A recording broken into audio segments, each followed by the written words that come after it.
Hello guys, নিয়ে চলে এসেছি নতুন একটি ভিডিও। আজকে করব কচুরলতি।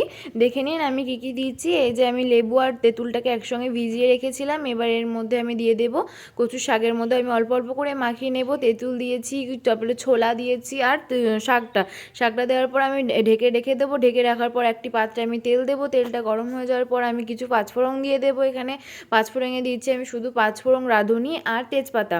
এবার দিয়ে দেবো আমি একটি পেস্টের মধ্যে আছে টমেটো, কাঁচা লঙ্কা, আদা। এইসব দেওয়ার পর আমি স্বাদ মতো দিয়ে দেবো নুন। স্বাদ মতো নুন দিয়ে দেওয়ার পর আমি হালকা নেড়ে আবার দিয়ে দেবো একটু হলুদটা যখন দিয়ে আমি ভালো করে কষিয়ে নেব। কষিয়ে নেওয়ার পর আমি দিয়ে দেবো ধনে গুঁড়ো দেওয়ার পর আমি ভালো করে আবার একবার কষিয়ে নেব। কষিয়ে নেওয়ার পর দিয়ে দেবো আমি কিছু মশলা, যেগুলো আমি বাড়িতে তৈরি করেছি। সেই মশলাগুলো আমি কিছু কিছু করে অ্যাড করে দেব। তারপরে ভালো করে কষিয়ে নিয়ে দেবো। সানরাইজের সবজি মশলা একটু দিলে টেস্টটা ভালো আসে, সেই জন্য আমি দেবো সানরাইজের সবজি মশলা। দেওয়ার পর আমি ভালো করে কষিয়ে নিয়ে এবার যেটা মেখে রেখেছিলাম কচু শাকটা, কিন্তু আমি আধ ঘন্টা আগে মেখে রেখেছিলাম টক জল দিয়ে, সেটা দিয়ে আমি ভালো করে নাড়তে থাকবো যতক্ষণ না সেটা শুকনো শুকনো ভাব আসছে। এই যে আমি নাড়বো আর একটু করে ঢাকা দেবো। এই দেখুন কতটা আমি কিন্তু ভালো করে মশলাটা কিন্তু কষিয়ে নিয়েছি বলে তেলটা দেখুন কতটা উঠে এসেছে।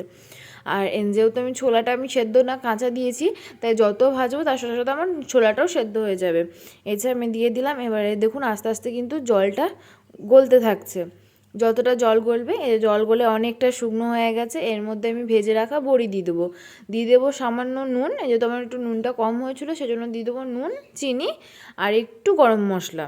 আমার ভিডিওটা যদি ভালো লাগে লাইক, কমেন্ট, শেয়ার অবশ্যই করে দেবেন।